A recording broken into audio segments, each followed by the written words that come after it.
If you've ever struggled with having a healthy relationship with food or have had obsessive thoughts about food, then you may have heard of this alternative approach, which is intuitive eating, the topic of today's episode. 22S Radio is 22smedia.com and 88.1 FM KKJZ HD3 Long Beach, Los Angeles. Today's episode is all about intuitive eating to help you make peace with food, free yourself from chronic dieting, and rediscover the pleasures of eating. We live at a difficult time for those of us who just want to eat. We may sit at our own dinner table thinking of what to eat from our kitchen or what foods to avoid. We may think about that new supplement or even that new supposed superfood. Welcome to Foodology Radio, where you can hear the science of nutrition, receive dietary tips, have your own personal nutrition questions answered, and so much more.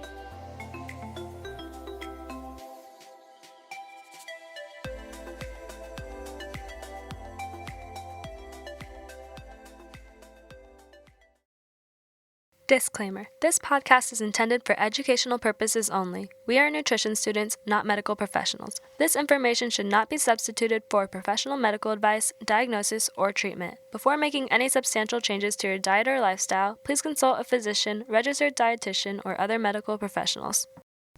Welcome back to Foodology. This is your host, Michelle.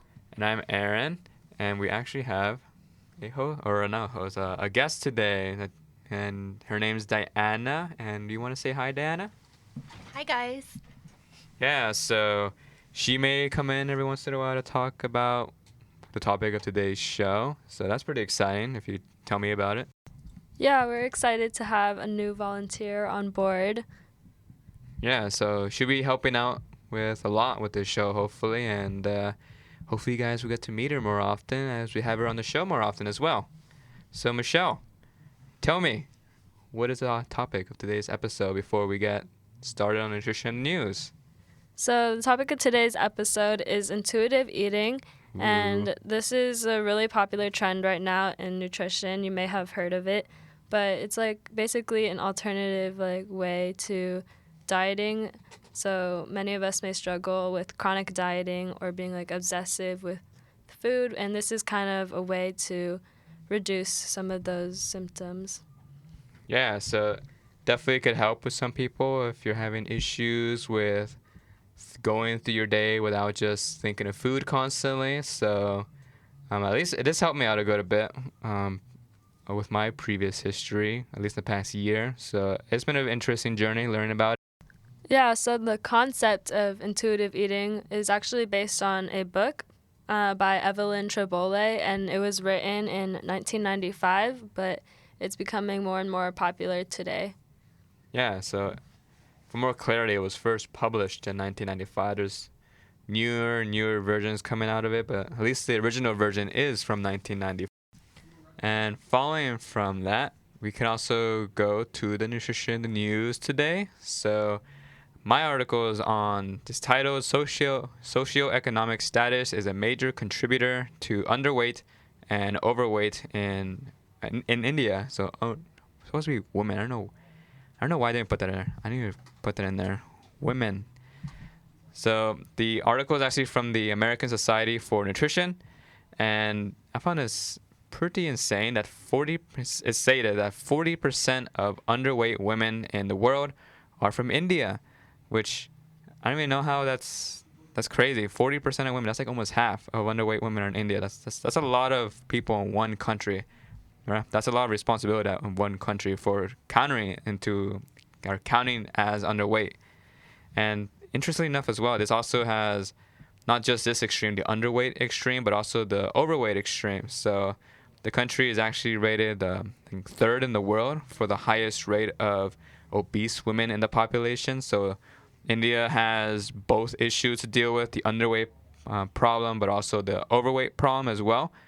And falling from the underweight as well, it doesn't just affect women as well. It also affects girls as well. So country also has the highest rate of underweight girls, with being 1 in 5. So 20% of girls in India are underweight, which is horrible. It's just shows you how much of an issue they have with food over there, just with their economic status and the food availability status over there. which is obviously shown just by having 40% of the women, 40% of underweight women in the entire world being just from India. So that's a little bit hard to believe, but that is just how India is, at least right now. Hopefully it can get better soon.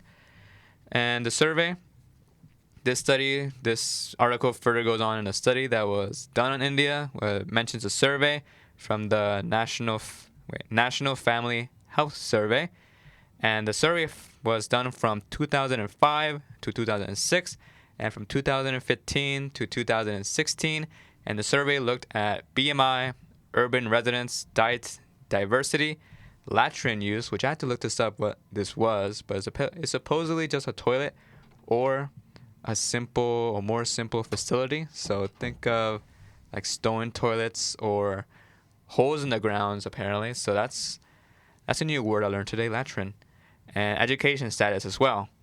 And from these data points, it found that rates of underweight in women went down in adolescence, so girls, as mentioned before, and women as well. So for underweight rate in adolescence, it went down from 43% to 38%, and in women, it went down from 33% to 19%. So it went down a lot more in women compared to adolescents, which I find also a little bit interesting. I thought they would go down the same rate, but no, in women it went down a lot more. But this could also be contrasted with the rising of overweight and obesity in India, also being with a small increase in adolescents from 3 to 5%, but a more significant increase in women being from 15% to 25% respectively, adolescents and women.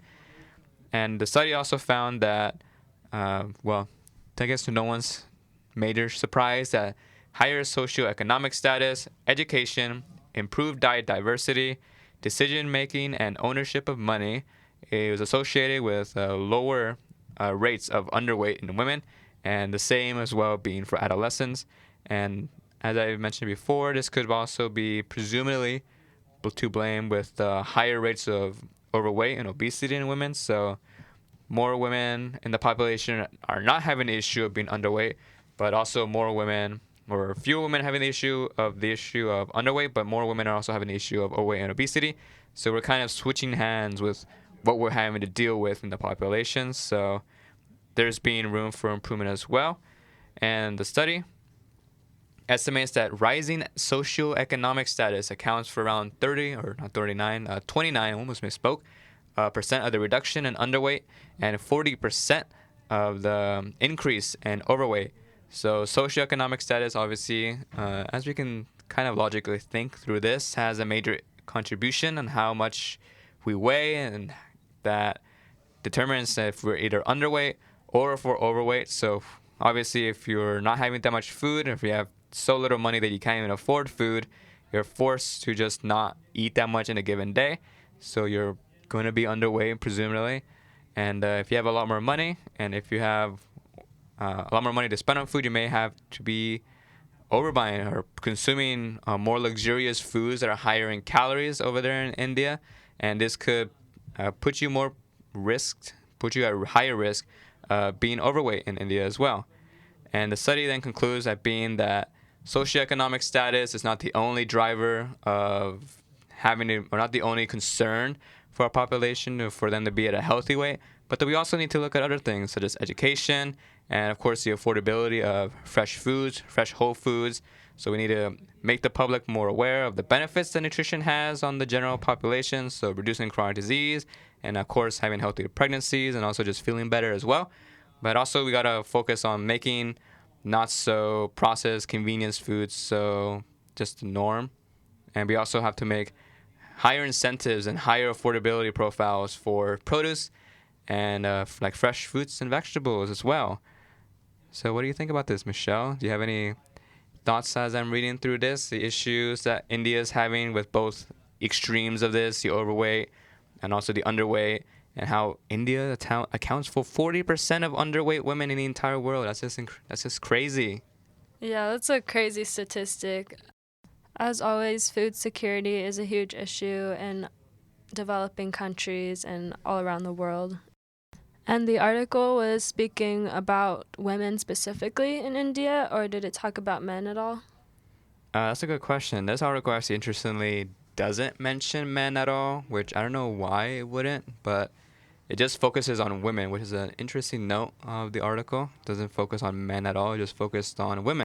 It's a big question on why they didn't focus on men specifically. I guess that's leaves room for different study in a different article to talk about. But yeah, it's a shame that the authors of this didn't really study men at all. But given or despite that, it's also worth noting that food insecurity is, like as Michelle mentioned before, is a big issue with especially developing countries, with having just not being able to afford food at all. But it's also worth noting that with so to say increasing power of what you eat with your higher socioeconomic status, it's also worth being conscious of the foods you choose to buy with your increased wealth, and to be sure to try to buy as many fresh fruits and vegetables and beans and whole grains as you can, to make sure that you have a healthy weight and you don't have elevated biomarkers for chronic diseases such as like elevated cholesterol or like triglycerides as well. And just make sure to make more health conscious food choices with your increased wealth power, so to say. Yeah, I also want to plug in with increasing wealth. You could also make better food choices by buying fair trade and buying locally. Yeah, those are also other areas that we could also focus on besides just making sure we're keeping up our healthier food choices with our increasing wealth as well. And those are other areas that we could also focus on as well. With that being said, we're going to move on to My Nutrition in the News, which is all about mindful eating and an emerging approach for healthy weight management. So, mindful eating is a lot like intuitive eating, and those two terms are sometimes used interchangeably, but there are slight differences. The three main differences between intuitive eating and mindful eating is that intuitive eating does not include a meditation practice, and it encourages weight acceptance at any size without a weight loss focus, and it promotes unconditional eating. Whereas mindful eating is more about being aware of how much you are eating and your hunger and satiety cues. However, the two do go hand in hand, as mindfulness is one of the principles of intuitive eating practice. So, the actual definition of mindfulness is a non-judgmental acceptance of living in the moment. And the application of mindfulness to eating would be a non-judgmental awareness of physical and emotional feelings when eating or in situations that have environmental eating triggers. So, some of the key components of mindful eating include recognizing one's own cues of physical hunger and satiety in order to make decisions about what food and how much to eat. Also, choosing foods that are nutritious and pleasurable, not participating in other activities while eating, so basically not multitasking, and knowing the consequences of unmindful eating or just being on autopilot while you're eating. Mindfulness is intended to decrease the amount of time we spend in the state of autopilot, and it enhances our awareness and perceived control of ourselves so that we can make better decisions about food and what we put into our bodies. So, if you're familiar with mindfulness, you may have heard of a man named Jon Kabat-Zinn, and he specializes in mindfulness-based stress reduction programs, and they have been used to reduce stress, chronic pain, anxiety disorders, and even cancer. So, mindfulness promotes self-regulation, and applying mindfulness to eating can help with healthy weight regulation and recognizing our own fullness cues. So the main factors that contribute to overeating and weight gain are increased consumption norms, such as bigger portion sizes at home or when eating out, and less monitoring of consumption, so being less aware when you're eating and being on autopilot or responding to emotional and environmental cues when eating. So the opposite of mindful eating is mindless eating, and the definition of that is making food and beverage related decisions while on autopilot, and this can contribute to overeating and increased calorie intake, since it results in a significant underestimation or not monitoring how much somebody has eaten. How about, would this count as mindless eating, just having your eyes choose how much to eat for you rather than your stomach? Because I'm a huge culprit of that. I always, typically when I'm really, really hungry, so I'm really hungry and I go to my fridge and be like, man, I could really eat, I don't know, like 3 servings of this, even though when it really only takes like 2 servings of me to feel satisfied of it. Would that qualify as it? If so, then I definitely have that issue. That could. I wouldn't say like it's a huge problem to just go with what your eyes want, because eating with our eyes is a natural evolutionary process that we've developed, and it also helps with digestion, apparently. Oh, really? I know, that's interesting. But yeah, I'm a huge culprit of this. So like every time I go, it's so bad. Like every time when I go to the restaurant, I order like 3 things, and by the time I'm done with my first plate, I'm like, God dang, why did I order 2 more things? And then I realized that was like, I don't know, like $15 or $20 I spent unnecessarily when I could have just spent on one dish. And yeah, I'm trying to work on it. Just trying to think like, do I really need to eat that much? Like I just need one, and then I'm satisfied and I'm full. But then I always have an extra 2 or 3 extra bowls, not 3, but like 1 or 2 extra bowls out there, and like by the time I'm halfway done eating, I'm already full, and then I have the other half to do. And it's like, oh, I did it again. Well, that's okay. Don't judge yourself for it. And that's one of the rules we're going to learn about later in intuitive eating. But I think mindful eating would help a lot with your problem, just being more aware of how much you're eating. Yeah. I mean, like, I'm not judging myself, but and at least when I go to restaurants, I know my wallet definitely does. Because like, you didn't need to spend that extra $15 or $20 because food is expensive going outside. Yeah, it hurts financially when you do that over and over again when you go restaurant. Going out with restaurants and your friends, like, man, like that's another topic. Why is restaurant food so dang expensive? I don't know why, but you're having somebody wait on you, but it's definitely a luxury. And you gotta find that balance. Yeah, that's for sure.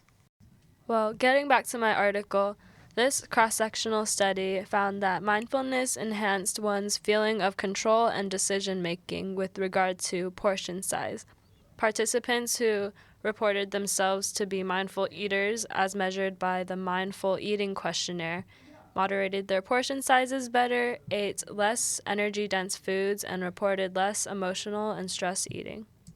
So the Mindful Eating Questionnaire is just one of the ways to measure mindfulness. There are also a few other tests or assessments used to measure mindfulness, including the Weight Efficacy Lifestyle Questionnaire, which focuses on one's ability to control eating in various situations. Also, the Dutch Eating Behavior Questionnaire, which assesses emotional eating, and the 3-Factor Eating Questionnaire, which measures hunger. As mindful eating is still an emerging topic and it's still fairly new, there's still more research that needs to be conducted about it, but early research has shown positive benefits to be associated with it. In order for research to provide conclusive results, an operational definition of mindful eating is necessary, as well as more assessment tools to measure mindfulness. But overall, mindfulness would be a great tool to implement to promote healthy weight regulation with clients and patients.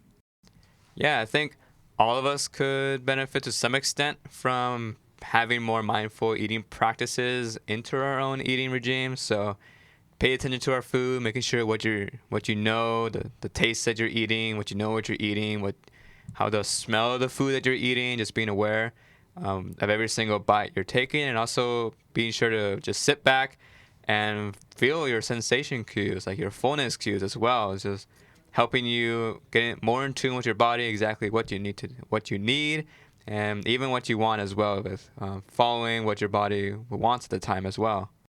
Yes, and we'll get more into mindful eating later in today's episode. So we're going to take a quick break, and we'll be right back. Hi, this is Cassius. And this is Hui. We're the hosts of Listomania. And you're listening to 22S Radio. Fun guy, what's up, baby? What it do, baby? Yeah, you already know. I'm Brent Potvin, 22 West Sports Director. Join me and some other fun guys as we discuss the sports world from the NBA to Long Beach State sports, and some surprises along the way. Tune in to Beach Center, Wednesdays at 1 p.m. Thank you, and go Beach. I think having a conversation is the first step, and having lots of options for help is the next thing. That was Marfi Barnes, the HR and Payroll Services Coordinator for ASI. Marfi spends her time informing full-time faculty and staff of services such as the Employee Assistance Program, a free service for full-time staff. It offers them and gives them access to professionals in the fields of mental health as well as work and life management. I think stress is stress.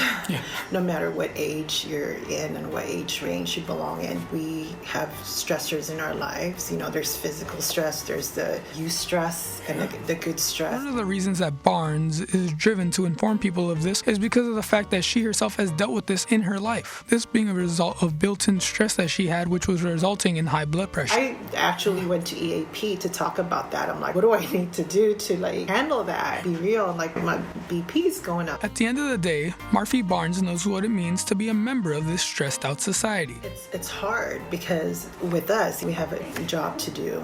We have deadlines, we have projects to complete. And at the same time, as an older employee, we have to go home. Another part of, stressors. For 22 West, I am Manny Valladares. And we're back from the commercial break. And today we're going to be talking about intuitive eating. As Michelle stated before in the intro that we all listened. And to start, we should probably talk about what exactly is intuitive eating, the definition of it. So, intuitive eating defined as a personal process of honoring health by listening and responding to the direct message of the body in order to meet your physical and psychological needs. So essentially, listening to what your body wants at the moment, essentially, and what satisfies you psychologically, and also what brings you the biggest benefit physically or physiologically as well. Yeah, so the core of it is really just listening to your body and what your body needs. And once again, we mentioned this in the beginning, but it is based on a book created by Evelyn Tribole and Elise Reich in 1995. Yeah, that's when it originally came out, and of course, there's newer revisions of it. I think another one's coming, April or summer of this year, the 4th edition of it. So that'll be an exciting read just to see how they updated the book. But this will be mostly based off the 3rd edition of the book. That's the latest edition as we are recording it right now. And that is the most updated stances from these authors, and are also our most updated stances on our own intake or input of it as well. So we should continue on to going through, now that you know what intuitive eating actually is, we should also mention why is it significant? Why should we care? Why should you care? You, the listener, wherever you are listening to this right now. So the first part being that, of course, intuitive eating cultivates a healthy relationship with food. So you're not personally thinking of food all the time or what you're going to be thinking for the next meal or what you're going to be eating for the next meal, rather than trying to manage whatever foods you're trying to fit in for your certain calorie range or your certain micronutrient goals as well. And more of just letting your body tell you, like, hey, I feel like, hey, I haven't eaten a salad in a really long time. I should really go for a crunchy salad or whatever. Like, oh, hey, I feel for something savory right now. You go for something savory, and most likely you're going for your nutrition needs by doing that as well. And it also frees up mental space. This is something I've noticed since adopting this sort of way of eating, so to say. It takes up a lot less mental space, if you ask me. Like, I used to, before going on to it, which used to diet really hard before, the most I've ever done previously in my whole life. And I remember at my lowest weight, so to say, I was always thinking about what foods I was going to be eating the next meal and how I could try to manage the most, or how I could maximize the volume, so to say, and maximize or lower my calorie intake as much as possible while eating as much as possible. And of course, I always took up a lot of mental space. And about like 30 minutes or an hour of every single day was just me calculating, like, hey, maybe I should eat this amount of veggies to get this much volume and I'll get this little calories. So it frees up mental space. It makes you think of other things in life, because I don't know if you asked me, but life is not all about just calculating your micronutrient or macronutrient goals as well. So you said that you were at your lowest weight when you were on this sort of diet. Did you find that you were less happy when you were eating this way? Less happy? In a way, I wouldn't say maybe less happy. I've always tried to not make it control my mood, so to say. If you mean like more irritable, like I got irritated more often. Like Yeah. this is your optimal weight now rather than like being at a super low weight? Yeah, I would say, well, I've been eating, like, not thinking about it for too long, for about maybe like 8 months so far. And yeah, I've gotten to the point now where I don't really think of food that much. Even when we're recording this, we're doing a whole show on just food. I don't think of food too much, like what's my next meal going to be as I stand right now. And yeah, I'm always, if you're talking about happiness, if you're talking about irritability, like how often or how small things even get me a little bit mad, then yeah, I really am, I don't know how to say it. What's the opposite of irritability? Like not irritable? I don't even know if that's a proper word. But yeah, I'm way more stable of a mood, so to say, than before. Yeah, so you're just more like overall satisfied with your body weight and your image of yourself with intuitive eating? Well, that's the thing I'm still trying to work on myself. Of course, I think most of us have some body image issues. I'm trying to work on it. I think I'm not at a point where I'm like the body image god, so to say. But it's something I'm always trying to tell myself, like, some days I feel ugly, some days I don't. It really depends on what day it is, I've noticed. Just day to day. It's like, oh, this day maybe, or this day not. But I don't think it's an issue just with me. I think a lot of people sadly face it, so especially with me, with my own background, with trying to look at like the physical, or like the fitness industry, so to say. A lot of them have perfect bodies. And when you look at that for so long, and this is partly the reason why I went to diet for so long, when you look at that every single day, you start comparing yourself to that, and then you start comparing yourself to unrealistic standards that are near, like, unachievable. And I think thinking that way doomed me towards being dissatisfied and disappointed with what I've done. But that's something I'm working on. That's something I'm getting better on day by day. Yeah, that's okay. We're all on this journey. Intuitive eating doesn't ever have an end point. Yeah, that's the thing about it. It's always a work in progress, right? And there's always room for improvement. Intuitive eating being no exception to that. Yeah, so intuitive eating helps you cultivate a better relationship with food instead of always thinking, like, I can't eat this, I can't eat that. You're more so just listening to your body's needs. Intuitive eating is also an effective treatment to combat eating disorders. A lot of people with eating disorders struggle with body image, and they always try to control what they eat. And instead of controlling what you eat, intuitive eating teaches you how to let go of that. Yeah, I mean, like, I never had it even helps with people not with, I guess, full-blown eating disorders, like I mentioned before. I don't think I ever got to the point where I was, like, objectively diagnosable as one. But even with people, they're like me, like, they're a little bit on the fringe. They don't have an eating disorder, so to say. But they definitely could improve, so to say, with their relationship with food. At least in my case, it definitely didn't help with my own situation. Right, I'd have experience with that as well. Like when I was younger, I would be into dieting and all that sort of stuff.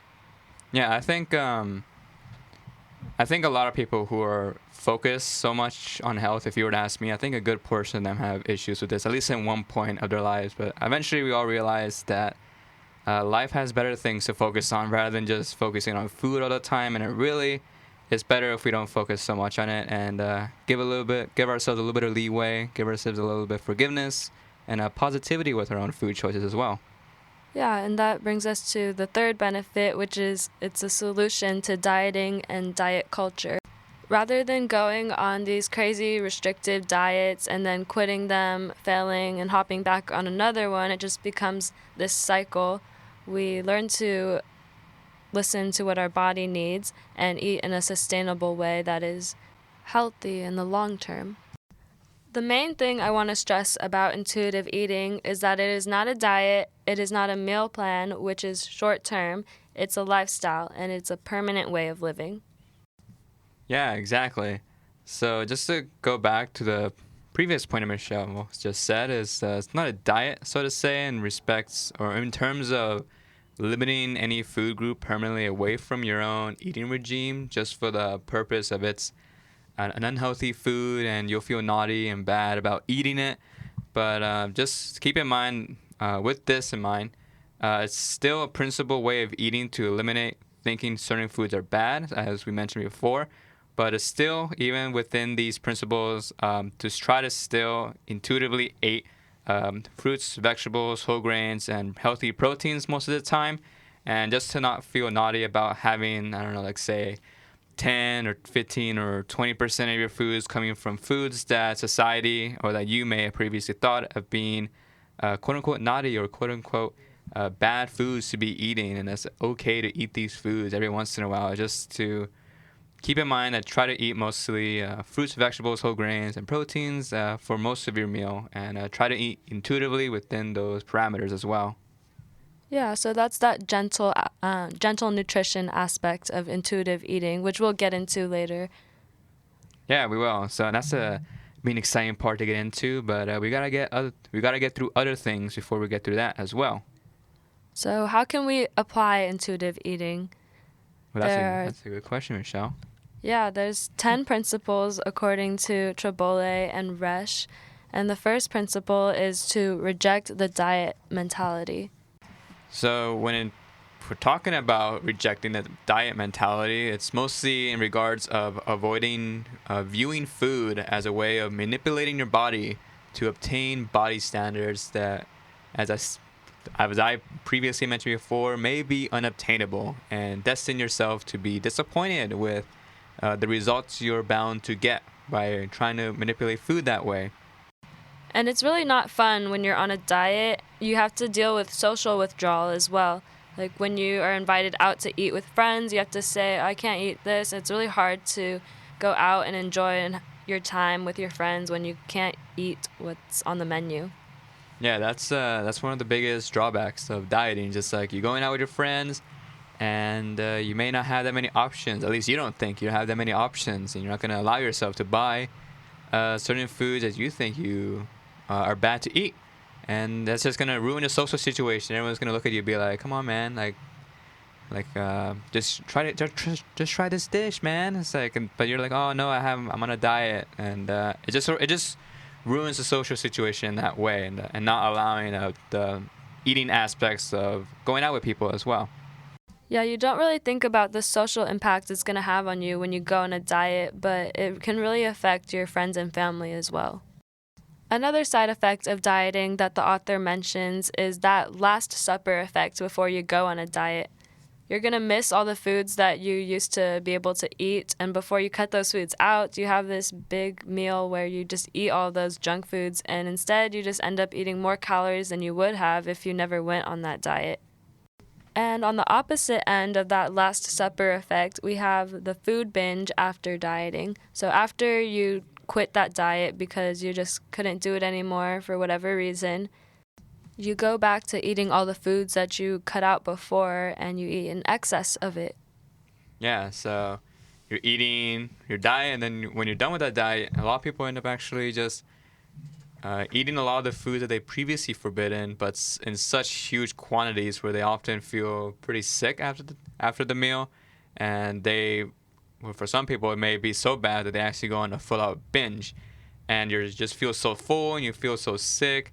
And for a lot of the people, you also start to feel really, really bad about yourself, just because for some people, like when they go on the binges, they could easily eat like several thousand calories of really processed foods, and just leaves them really, really sick or feeling really, really sick for the remainder of the day as well. So of course, that is not how we should be eating. Just eating almost nothing for a while, and then for 1 day or 2 days, we then eat all the things, and then we feel super, super bloated, and we just eat like 8,000 calories in 1 day. That's not the way we should be eating, and that's not the way that we can feel our best, not just depleting ourselves and then making up all those lost calories all in one day, particularly with highly processed foods more often than not. Yeah, so that was the first principle of intuitive eating. So the second principle, as we're going to continue on, it's honoring your hunger. So it's a pretty simple rule. It's in the name. It's eat when you're hungry and until you're satisfied, and to not set time restrictions on yourself. So don't intentionally limit yourself from eating breakfast, even if you're hungry during breakfast. And if you're hungry during breakfast, guess what? Eat during breakfast. You should be eating when you're hungry and not setting time restrictions on yourself. Yeah, I always thought that was a silly rule that I used to think was true when I was younger, like only eating between 8 a.m. and 8 p.m., not eating at night because our body doesn't digest foods, but it does digest foods. Yeah, that is I like calling it, that's a popular grandma myth, if you tell me. That's a pretty old belief, but needless to say, it's not true. If that was true, the new diet would be eat all the food after 8 p.m. or else because you won't digest it. But yeah, that's not the case. That doesn't exist. Yeah, so one of the most important things when honoring your biological hunger is to give yourself unconditional permission to eat. And this basically just means to eat without judgment. So don't feel guilty for eating some junk food now and then. You're not a good or bad person based on the foods you choose to eat or not eat. And that leads us to our third principle of intuitive eating, which is to make peace with food. And that means allowing all foods into your eating world. So not restricting any foods, not having any forbidden foods.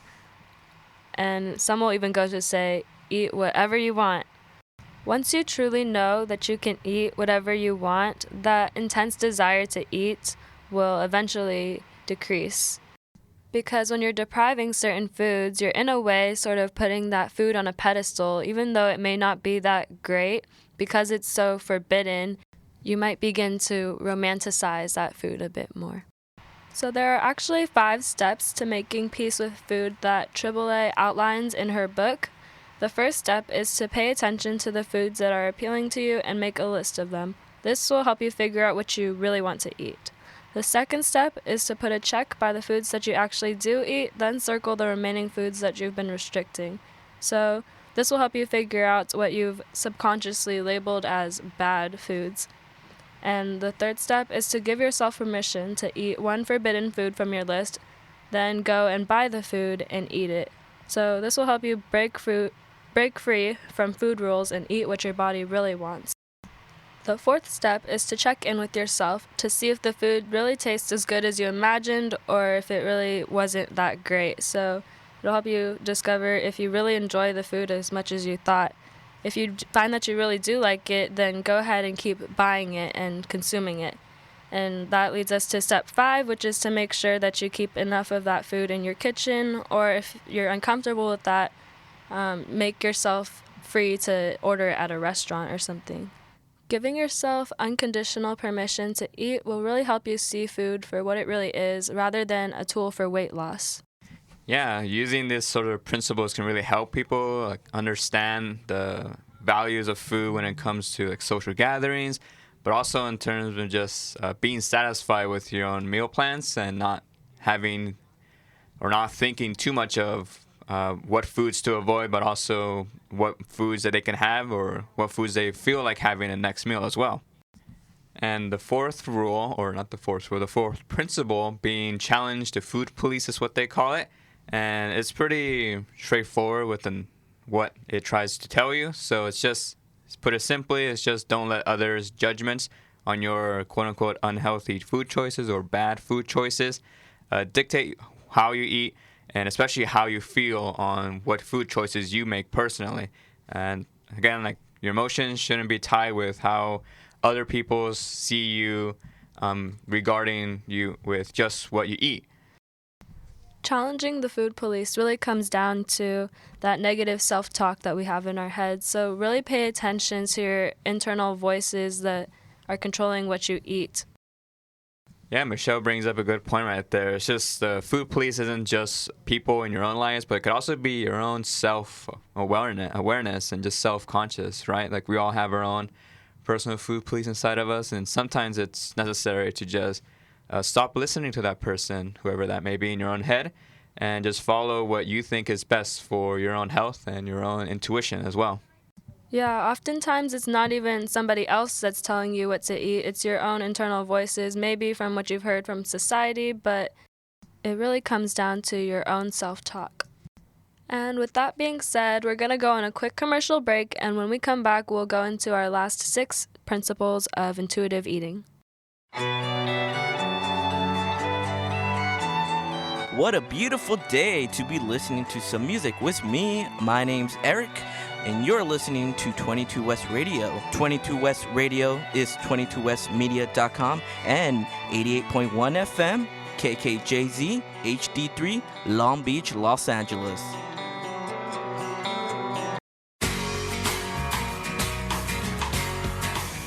Hallihallöchen. That was a cringy way to say hello in German. You will learn more of that if you join my show So Deutsch every Thursday from 12 to 1 p.m.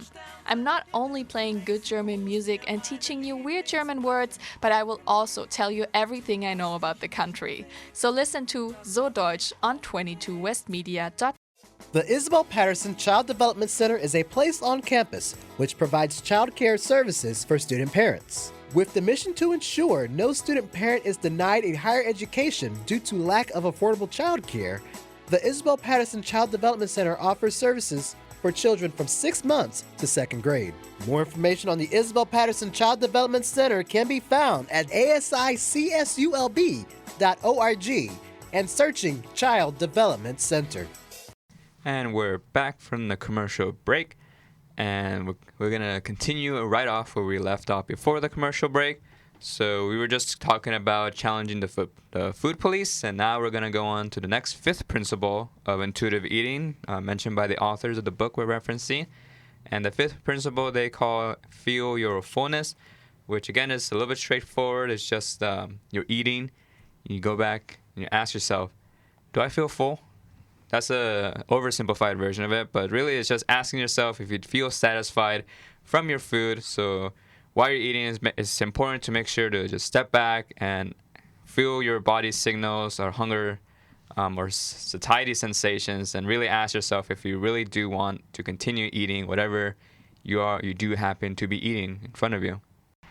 Yeah, and you can do this by paying attention to some of your fullness cues. For example, really pay attention to your stomach stretching as you eat and recognizing your feelings of satiety, those internal feelings of being full.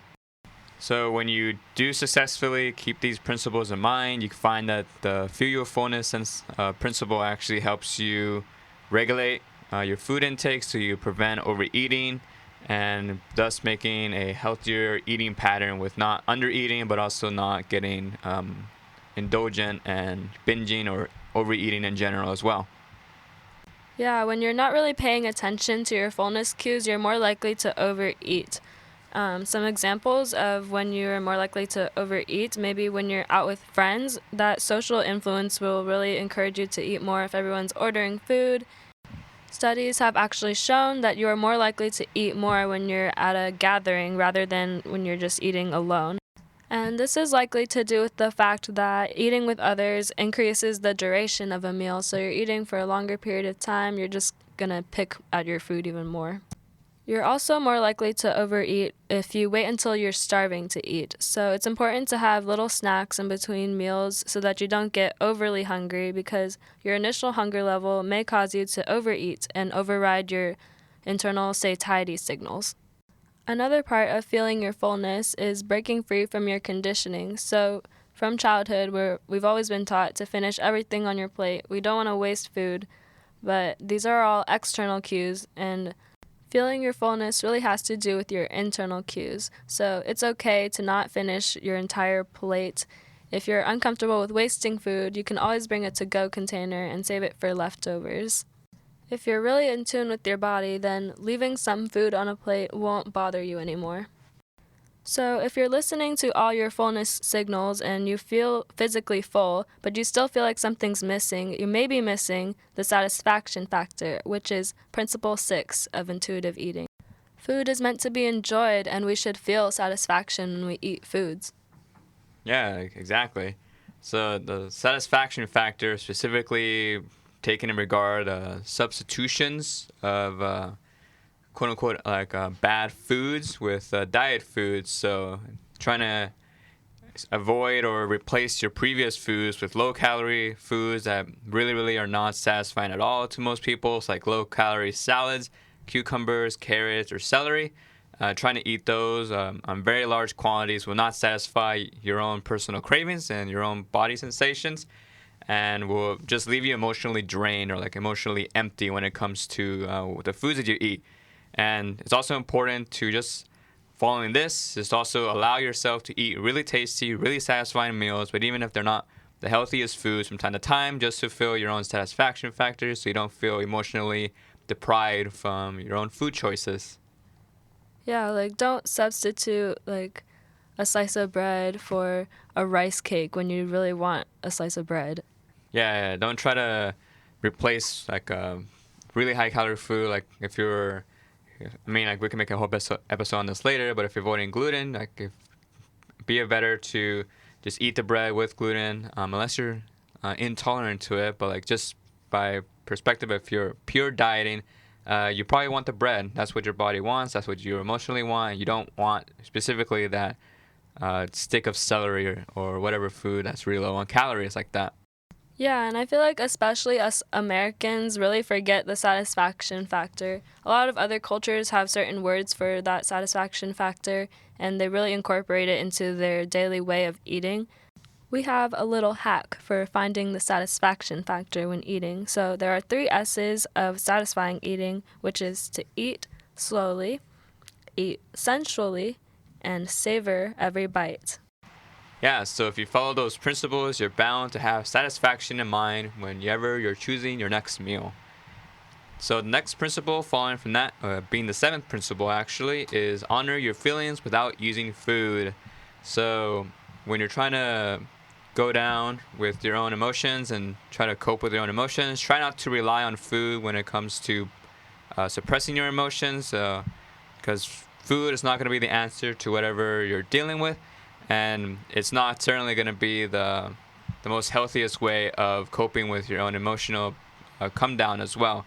But if you do need something to help you get through your down times, you can have other hobbies as well go push you through it. So like sports, meditation, reading, or other hobbies. Like I personally like gardening, and these other sorts of hobbies are other healthy hobbies you can get into, and also other hobbies which you can learn, like reading. And these won't add unnecessary calories to your diet and can help you eat in a more healthy way, so to say. Yeah, oftentimes we want to emotionally eat on impulse. So the next time you want to impulsively eat, ask yourself these 3 questions. The first is, am I biologically hungry? So are you actually hungry, or do you just want to eat because of your emotions? The second question is to ask, what am I feeling? So you can either journal this out or whatever way you use to deal with your emotions. And the third question is to ask, what do I need? So whether this is calling a friend, talking to a therapist, doing some self-care, it's really important to deal with the root emotions rather than just impulsively eating. And there are many emotions that might be motivating our food choices, but some of the main ones include boredom, comfort, or bribery and reward. So we don't want to eat when we're bored. Like Aaron said, we can find hobbies to fill up our time instead. And although foods can be comforting, we don't want to eat them as a replacement for self-care. And as for bribery and reward, a lot of us were rewarded with food when we were younger for achieving something. Like, for example, getting good grades could land you an ice cream cone. But as adults, we kind of want to break away from that tradition of using food as a reward. Yeah, exactly, Michelle. And it's really important to find other things to satisfy your reward system, like going out, buying something you want, as a way of rewarding yourself rather than just going out and eating or overeating a lot of food. So the next principle being the 8th principle, which is respecting your body. So it's also pretty straightforward with the title of it. It's being positive about yourself, being positive with what you have, and not to feel ashamed of your own body. And as I've previously stated with my own previous story earlier on this podcast, may not be as easy for some people, maybe easier for others, for some rather than others. But it's always worth trying to aim for this, respecting your own body, even if it's not easy when it first comes around and when you're first trying to practice this sort of mindset. And if you don't feel like you're able to do this right now, just want to let you know that it's always part of the process, trying to get used to your own body and trying to be confident and proud of your own body. Like I've previously said in my own story, like I said it again, it's something I'm still trying to work on myself, but I know that it's just something that's in my own mind, and that it really is not as bad as I make it out to be. And I'm sure it's the same thing for you if you're having the same issue as well. Right, it can be so hard, but it all comes down to self-talk, like we've mentioned over and over in this episode. But changing that self-talk little by little really help you love your body. Yeah, trying to change your own inner demon, so to say, like your own little demon talking to you about your own body and your own food choices, and trying to switch it to a more gentle, more loving person inside of yourself, and that gives more reassurance and more confidence in whatever you're doing and with the body that you also possess. So the 9th principle of intuitive eating actually has nothing to do with eating. It's about exercise. So this 9th principle is called exercise. Feel the difference. So I used to be addicted to exercise. I was exercising like almost every day, like always working out, and I'd feel guilty if I skipped a workout. But now I don't do that anymore because I love exercise and I like how it feels, so I exercise when I want to. If you don't love your workout, change it. There's so many different types of exercises out there. You just have to find what you love and what you really enjoy doing.